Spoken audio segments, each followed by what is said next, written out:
Muy buenas noches. ¿Cómo están hoy miércoles 26 de marzo? Está la última semana de marzo. Saludamos a las personas que se conectan a través de nuestro canal de YouTube. Y esta noche, como el tiempo en televisión es tan corto, entonces no es tanto un estudio, sino como hacemos los miércoles, que lo que hacemos es como eh, meditar en un tema, mirarlo de una manera rápida, porque el tiempo no nos da como para ir más profundo. Pero aquí tenemos esta imagen. ¿Qué le dice esta imagen? ¿Qué le dice esa imagen? Como una semilla que están sembrando, ¿sí o no? Los que vivimos en el campo, para nosotros es muy familiar esa imagen, ¿no?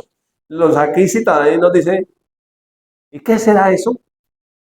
Sí, lo mismo los que están en internet, pues si no saben del campo, ellos no van a entender. Entonces, Jesús enseñaba así, usaba parábolas, son historias de la vida real, en lo natural para enseñar principios espirituales. ¿Listo? Entonces, aquí tenemos un título. Dice el título, el reino de Dios es como una semilla. Entonces, esa es la parábola que está en el Evangelio de Marcos, en el capítulo 4, de los versículos 26 al 29. Son 4 versículos. Y esa parábola que habla del crecimiento de la semilla solo está en ese Evangelio, en Marcos. Se la busca en los otros evangelios, no está. Solamente Marcos la registró esa enseñanza de nuestro Señor Jesús. Vamos a leerla. ¿Están listos para leer? Son 4 versículos y el título en la Reina Valera está así como está ahí. Dice, parábola del crecimiento de la semilla. Así está, así tal cual está. Y dice la palabra así. Decía, además, así es el reino de Dios. Como cuando un hombre echa semilla en la tierra o siembra semilla. Dice, aquí dice echa semilla en la tierra o siembra semilla en la tierra. Y duerme y se levanta. El hombre, ¿no?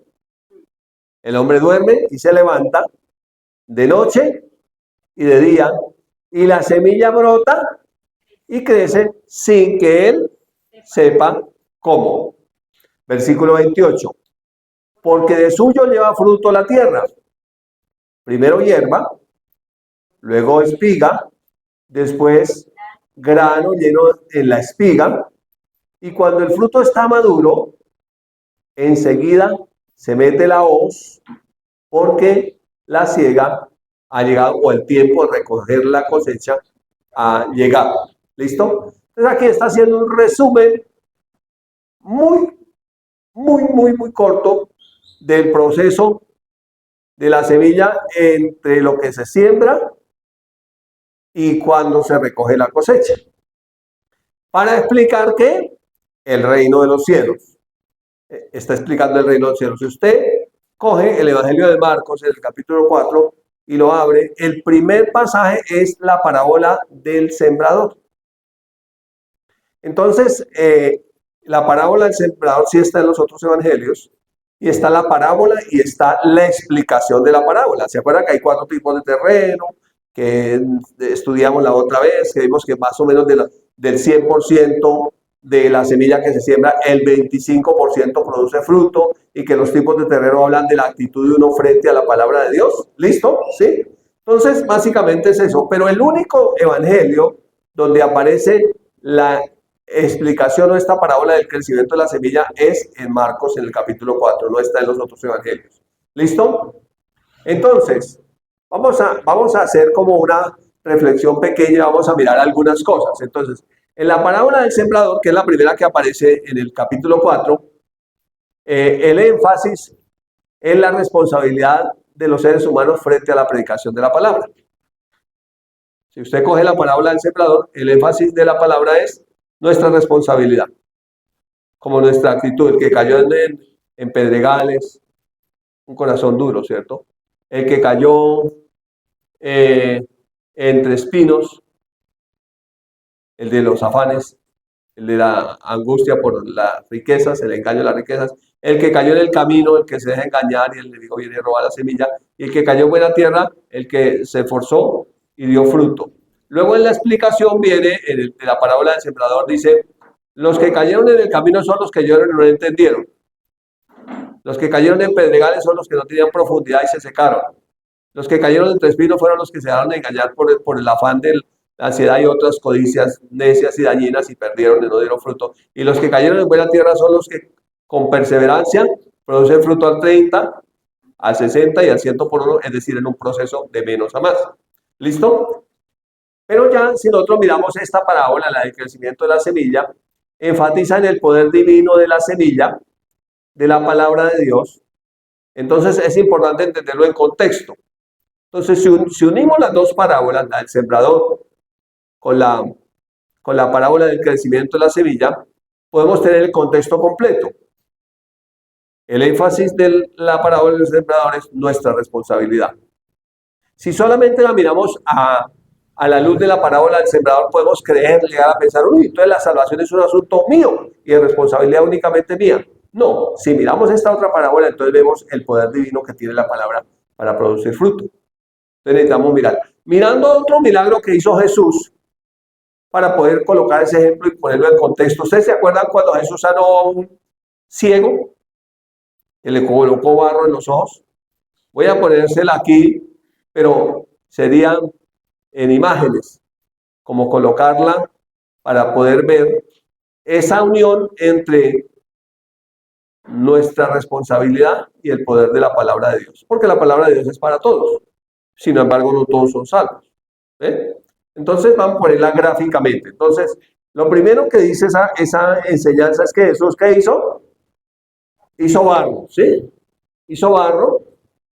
Y luego que hizo el barro, dice que untó en los ojos del ciego. Y luego que untó el barro en los ojos del ciego, dice que lo mandó. Dejó allá al estanque de Siloé y se lava.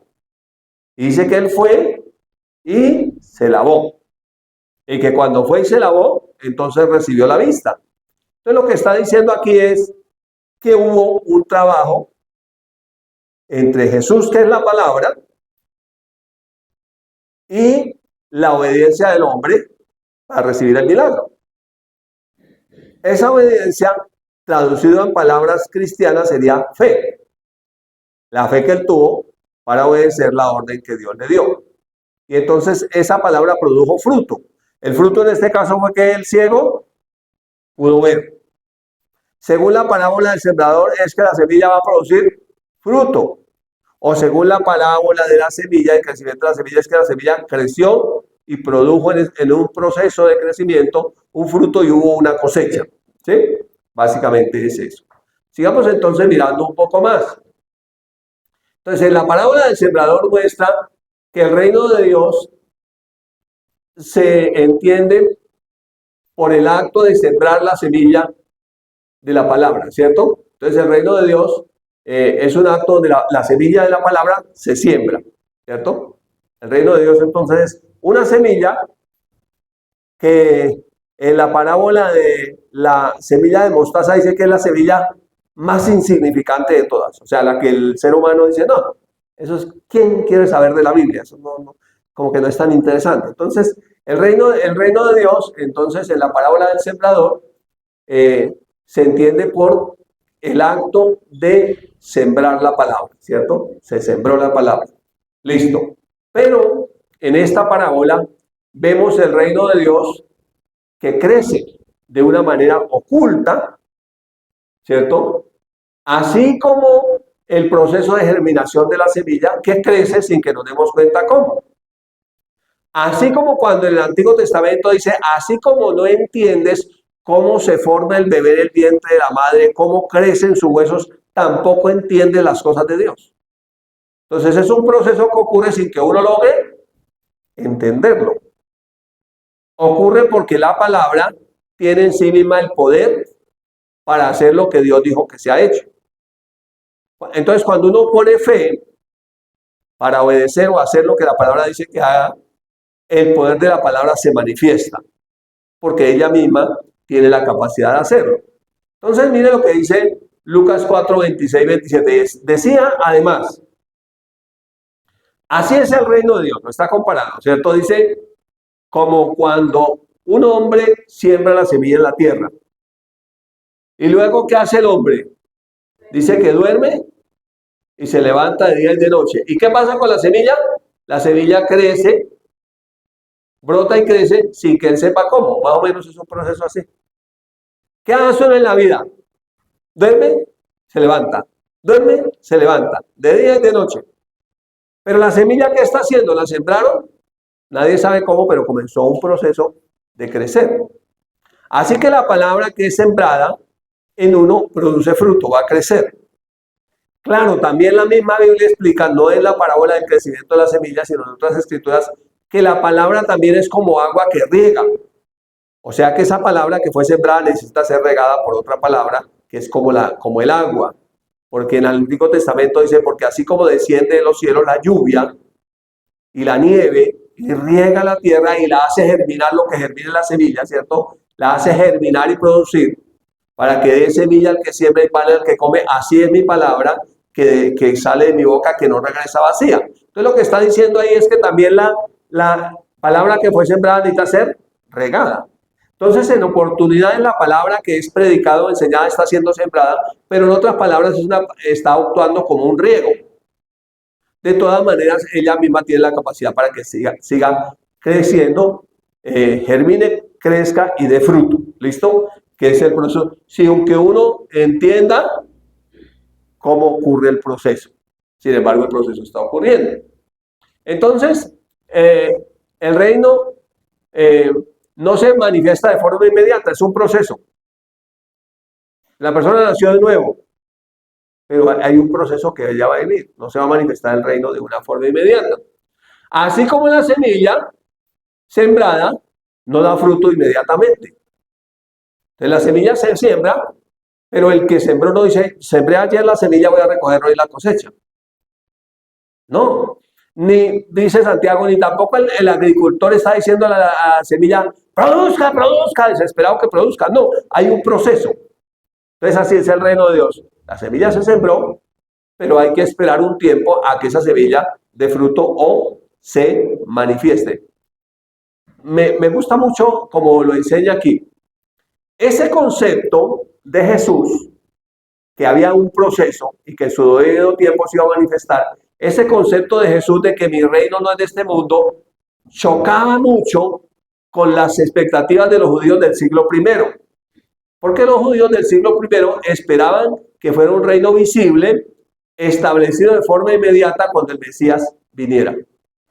Y cuando el Mesías viene y les dice, mi reino no es de este mundo, porque ellos estaban siendo gobernados por unos reyes tiranos que hacían parte del Imperio Romano, o que eran el Imperio Romano que estaba gobernando Israel. Entonces ellos esperaban que le quitaran ese reinado encima. Ellos pensaban que era un reinado natural, visible, y Jesús viene a traer un reinado espiritual invisible, que debía vivir un proceso larguísimo que ellos no se imaginaban cuándo, pero que simplemente iban a ser parte de ese reino los que recibieran la semilla del reino, y que empezara a germinar en sus corazones y que en su debido tiempo produjera el fruto. ¿Listo? Entonces, por eso era que estos personajes religiosos de la época de Jesús, pues se enfrentaban con Jesús. Eran una de las razones, muchas otras también por su naturaleza. Se enfrentaban con Jesús y discutían o disputaban duramente con él, porque sus ideas, su mentalidad, su mensaje contradecía sus expectativas, su mentalidad, su pensamiento. Del mismo modo, nosotros en este tiempo a veces pensamos que venir uno a Cristo es para que Él me solucione todos los problemas, para que Él me dé todos los caprichos que yo tengo, para que Él haga todo lo que yo digo. Y viene la gente con esa expectativa y entonces después uno le dice, ¿por qué no volvió a la iglesia? No, es que yo le dije que sanara a mi abuelita de 98 años, y mi abuelita finalmente terminó muriendo, entonces yo me puse bravo con Dios y no volví. Entonces la gente no entiende que el reino no es de este mundo y que de todas maneras este cuerpo, si Cristo no ha venido, pues tiene que morir. Y no necesariamente siendo de 98 años, como digo yo, por molestar, sino que en cualquier momento. Solamente tiene que tener el requisito de que esté vivo. ¿Vamos bien hasta ahí? Muy bien, muy bien, muy bien. Sigamos entonces. Vamos a dar aquí 3 pasos del reino de Dios. Paso número 1, entonces. Jesús, ¿qué hizo? Sembró la semilla de la palabra. Bueno, en el tiempo que Jesús vino, Jesús la sembró. Pero luego Jesús mandó 12, de 2 en 2, que predicar, o sea, que siguieran sembrando la palabra. Luego Jesús mandó los 70 que siguieran sembrando la palabra. Cuando Jesús resucitó, había en el aposento alto 120 que iban a ir a sembrar la palabra y que les dijo que esperaran hasta que fueran investidos con poder de lo alto para que pudieran sembrar la palabra efectivamente, el Espíritu Santo. Pero luego esos 120 llegaron a ser 3.120. Y hoy, en el siglo XXI, su mercecito y yo estamos sembrando la palabra. ¿Listo? Primer paso. Segundo paso. Entonces, en el primer paso, ¿qué pasó? Cuando se sembró la palabra, ¿qué pasó? Se llama nuevo nacimiento. Así como en lo natural ocurre que nace un bebé, en lo espiritual ocurre el nuevo nacimiento. De modo que si alguno está en Cristo, nueva criatura es. Entonces, la criatura natural nace de forma natural, la criatura espiritual nace de forma espiritual. ¿Listo? Entonces, Jesús, a través de, puede ser los discípulos del primer siglo, los creyentes del primer siglo, del siglo XXI, de cualquier siglo, ¿qué hizo? Sembró la palabra. ¿Listo? ¿Y qué ocurrió? El milagro más grande. Nuevas criaturas, nuevo nacimiento. El segundo paso es que la semilla de la palabra sembrada crece de forma que no podemos comprender, pero de forma victoriosa. Crece de forma incomprensible, pero que no podemos comprender. Entonces es más o menos como el proceso de crecimiento de ese bebé que nació. Entonces el bebé nació, pero al poco tiempo ya está creciendo. ¿Verdad? No sabemos cómo el chino creció, pero creció. Unos más, otros menos, pero creció. Entonces empezó a crecer. Luego ese muchacho ya es un joven. Creció más. Luego ya ese muchacho, ¿qué pasó? Se casó. Que es el orden que se espera que sea. Y después, ¿qué pasó? Se multiplicó, tuvo hijos. O sea, produjo fruto. Y después, ¿qué le pasó irremediablemente? Llegó a su edad madura.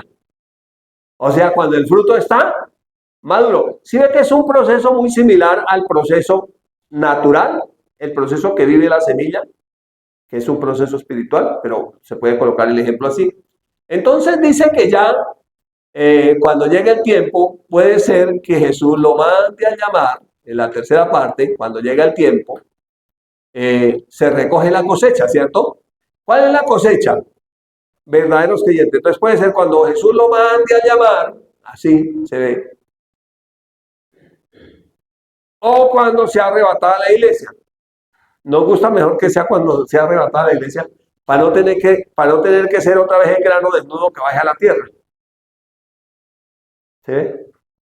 Entonces, del polvo nació y al polvo vuelve. Y cuando venga el arrebatamiento de la iglesia, sea que estemos vivos o sea que estemos muertos, entonces ocurrirá que la resurrección del cuerpo. Este será el grano que produjo. Entonces la semilla incorruptible se sembró. ¿Qué es lo que tiene que salir? Un cuerpo incorruptible.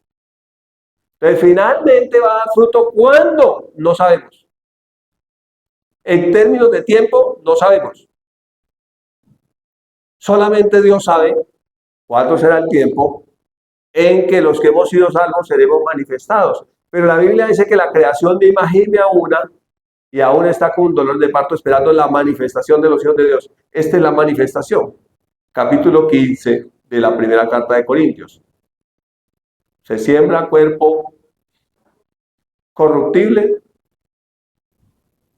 dice que nacerá un cuerpo corruptible, pero si se siembra un cuerpo incorruptible, que es que la palabra nacerá un cuerpo incorruptible. Se siembra una semilla espiritual, nacerá un cuerpo espiritual. Se siembra una semilla eterna, nacerá un cuerpo eterno. En la primera carta de los Corintios lo que hace es un paralelo entre lo natural y lo espiritual. ¿Sí? Básicamente. Entonces, lo que estamos viendo aquí ese es el fruto. Al final, ¿quiénes vienen a recoger la cosecha? La Biblia dice que vienen los ángeles. No es la parábola que acabamos de leer, pero en muchas escrituras dice que los ángeles vienen a recoger la cosecha. Si los ángeles vienen a recoger la cosecha de la cosecha de verdaderos creyentes para llevarlo al granero celestial, ¿quiénes creen que vienen a recoger la cizaña? Para llevarla al horno infernal. pues vienen demonios también. La Biblia lo dice claramente. Entonces, al final, este no es el final. Este es el paso para definir si era trigo e irá con un cuerpo glorificado al granero celestial del Señor, o si era cizaña e irá al horno de fuego que arde y que nunca se apaga. Pero este no es el fin, porque a veces nosotros pensamos que este es el fin. Este es el fin del cuerpo natural. Como salió del polvo, vuelve al polvo, vuelve a la tierra. ¿Sí?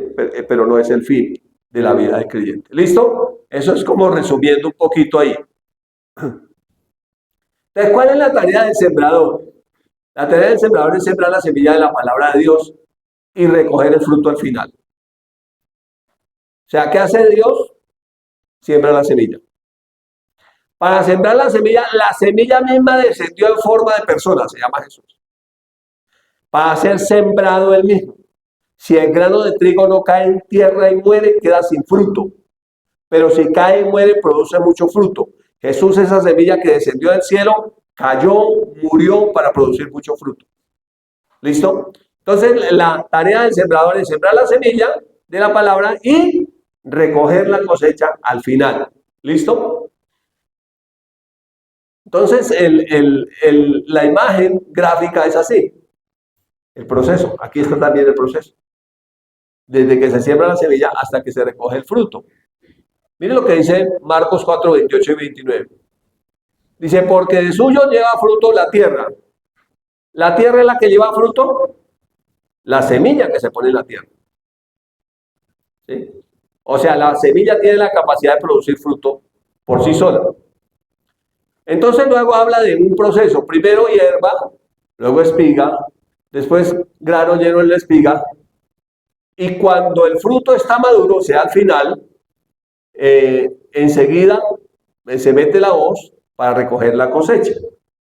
Entonces, básicamente lo que está diciendo es como el ciclo de la semilla sembrada. El ciclo de la semilla sembrada dice que lo primero que hace es que produce como una hierbita pequeñita ahí. No se puede limpiar, no se puede quitar la hierba cuando la semilla está pequeñita, recién nacida, porque puede arrancar la semilla. Eso es como hierbita. Luego lo segundo que sucede, que dice el texto, es que aparece la espiga. Ahí sí ya se conoce. Después aparece el grano. Ya usted sabe si es trigo o no. Ya cuando aparece el grano, ya cuando ha madurado. Y finalmente entonces aparece la cosecha para recogerla. Ese es el ciclo de la semilla sembrada. Del mismo modo como es el ciclo de la semilla sembrada, así es el ciclo de la palabra de Dios. O sea que hay un proceso de crecimiento. No todos estamos en el mismo nivel de crecimiento. Unos han avanzado más, otros menos. Unos tienen una fe mayor, otros una fe menor. ¿Sí? Lo importante es que todos estamos en el proceso y al final en la cosecha estemos todos acá. Si todos fuimos sembrados allá. Realmente sí, la semilla fue sembrada y produjo fruto. Entonces, el énfasis de esta parábola es la semilla de la palabra de Dios. El énfasis de esta parábola es la semilla de la palabra de Dios. ¿Sí? Todo lo hace la semilla de la palabra. Entonces, mire lo que dice Marcos 4:14 cuando Jesús explica la parábola del sembrador. Unos versos antes dice, el sembrador es el que siembra la palabra.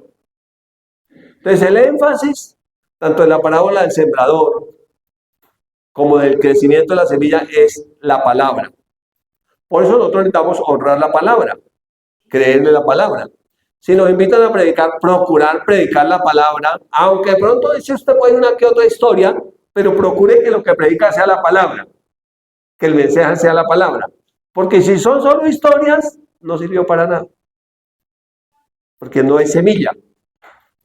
Y se trata de la semilla de la palabra de Dios. Mire cómo nos lo dice Pedro en el capítulo 1, versos 22 y 23, dice, habiendo purificado vuestras almas por la obediencia a la verdad o a la palabra, mediante el Espíritu, para el amor fraternal no fingido, amados unos a otros entrañablemente y de corazón puro. Esa semilla tiene la capacidad de amar. Es una palabra que trae la capacidad, la naturaleza del amor. Luego dice, siendo renacidos, no de simiente corruptible, o sea, no de algo natural, sino de simiente incorruptible. Esa es una semilla incorruptible, la palabra. ¿Por qué? Por la palabra de Dios que vive y permanece para siempre. Por eso Jesús dijo, el cielo y la tierra pasarán, pero mi palabra no pasará. Entonces la palabra vive y permanece para siempre y la palabra nos hizo nacer de nuevo. Si la palabra nos hizo nacer de nuevo, ¿será que la palabra cumple todo el proceso? Claro, es la palabra. Entonces por eso nosotros somos creyentes en la palabra. Confiamos en la palabra. Mira lo que dice Santiago, capítulo 1, verso 28. Dice, hablando de Dios, dice, Él, de su voluntad, nos hizo nacer por la palabra de verdad para que seamos primicias de sus criaturas. La voluntad de Dios fue que naciéramos de nuevo, pero la gente nace de nuevo por la palabra. Entonces uno puede inventarse algo para invitar a la gente a un servicio evangelístico, pero cuando llegue no puede seguirle dando historias, tiene que darle la palabra para que nazcan de nuevo, porque ellos no van a nacer de nuevo por contarle historias, van a nacer de nuevo por la palabra. Le digo más, muchas veces la gente no nace de nuevo ni haciendo la famosa oración de fe que nosotros hacemos. Nacen es por predicarles la palabra.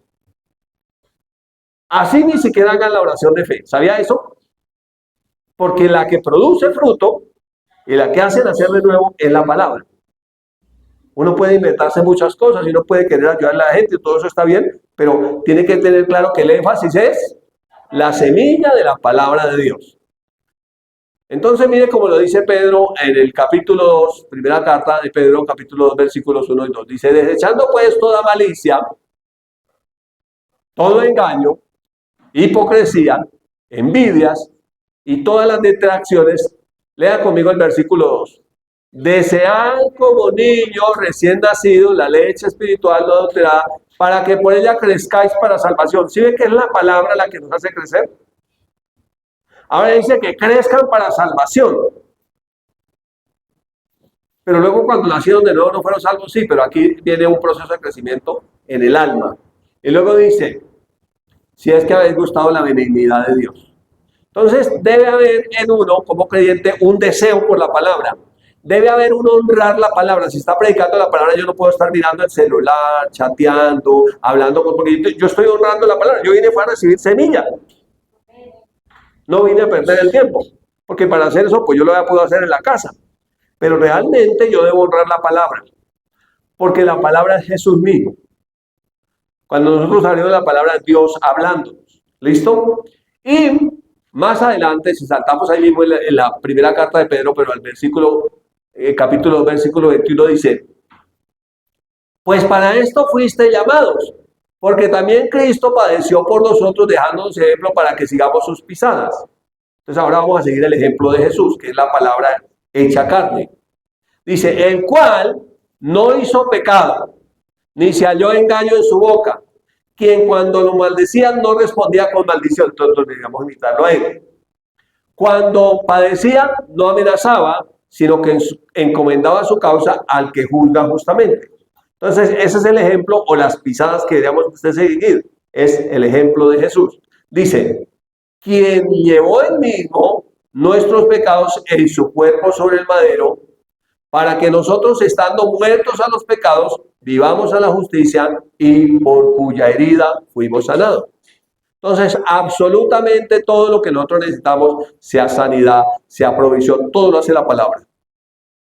Porque la palabra es una semilla eterna, incorruptible, espiritual, que tiene la capacidad de crear todo aquello para lo cual Dios la envió. Por eso, entre otras cosas, la oración que nosotros hacemos debe ser una oración conforme a la palabra. Porque uno puede orar muchas cosas y no recibir, pero no debe orar es conforme lo que Dios dijo, conforme a su palabra. ¿Listo? Entonces, como el énfasis es la semilla, mire lo que escribe el apóstol Pablo en Hebreos 12.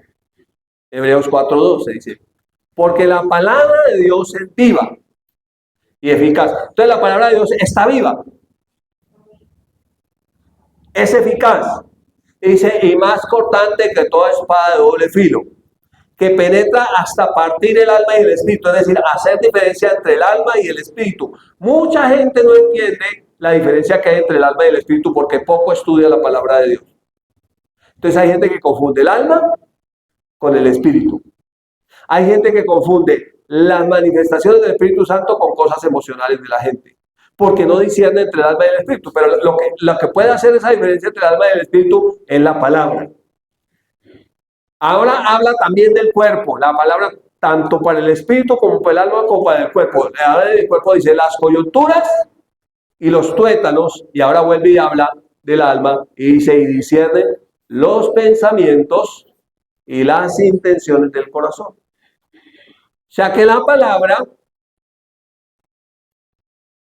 es una semilla incorruptible que está viva, que es eficaz, que hace diferencia entre el espíritu y el alma, que es alimento para el espíritu, pero también fortalece el alma, cambia la manera de pensar, pero también sirve para el cuerpo. O sea que la palabra es efectiva y es eficaz para todo el ser, espíritu, alma y cuerpo.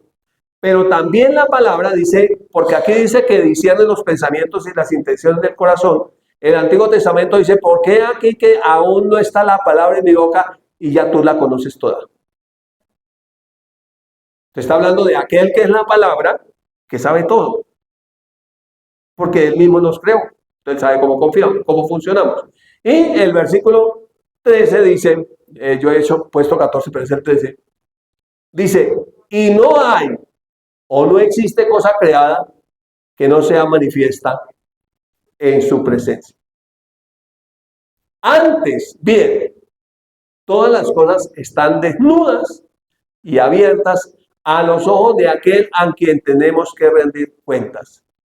Entonces, todo lo que estaba oculto, cuando uno se expone a la palabra, porque la exposición a tu palabra me alumbra, me hace entender sabiduría, cuando yo me expongo a la palabra, lo que estaba oculto sale a la luz. Lo que estaba oculto es manifiesto. Por eso es que cuando uno estudia la carta a los Gálatas en el capítulo 5 dice, y manifiestas son las obras de la carne. Entonces son cosas que se manifiestan. Entonces la palabra dice, eso es una obra de la carne. Pero el que no discierne, porque no está estudiando mucho la palabra o no está creyendo bien la palabra, sino a fábulas, cuando se manifiestan las obras de la carne dice, eso es un demonio. Pero no es un demonio, es una manifestación de la carne. Porque cuando está en la presencia de la palabra que hace, se manifiesta. Y la gente dice, esa persona tiene un problema con una obra de la carne que se está manifestando. El que no entiende todo lo espiritualiza dice, no, es un demonio. El demonio de la adicción a la droga, el demonio de la adicción al alcohol, el demonio de la adicción al cigarrillo. Todas las adicciones le llaman demonios. No son demonios, son deseos de la carne. Pero ¿qué es lo que nos va a hacer libres de eso? La exposición a la palabra, que nos va a alumbrar y nos va a mostrar dónde están las tinieblas. Y por eso cuando uno se expone a la palabra y uno está luchando con una obra de la carne, ¿cómo se siente uno? Uno siente que como que, uy, le están poniendo el dedo en la llaga. Como que la espada está penetrando. Y entonces tiene que quitar eso de ahí. Entonces yo debo permitir eso. Entonces finalmente, pudiéramos decir muchas más cosas, pero finalmente somos creyentes en la palabra y estamos en este proceso que aparece ahí. Cada vez que la palabra es predicada o enseñada, está siendo sembrada o está regada. Y eso es lo que nosotros tenemos que entender. Y por eso debemos honrar siempre la palabra. Si es la palabra de Dios, nosotros debemos recibirla como un bebé, deseándola, con ansias, con apetito, con expectativa, con amor, creyendo que esa palabra va a hacer algo en mí, porque está viva. Te bendigo esta noche con esa palabra en el nombre de Jesús.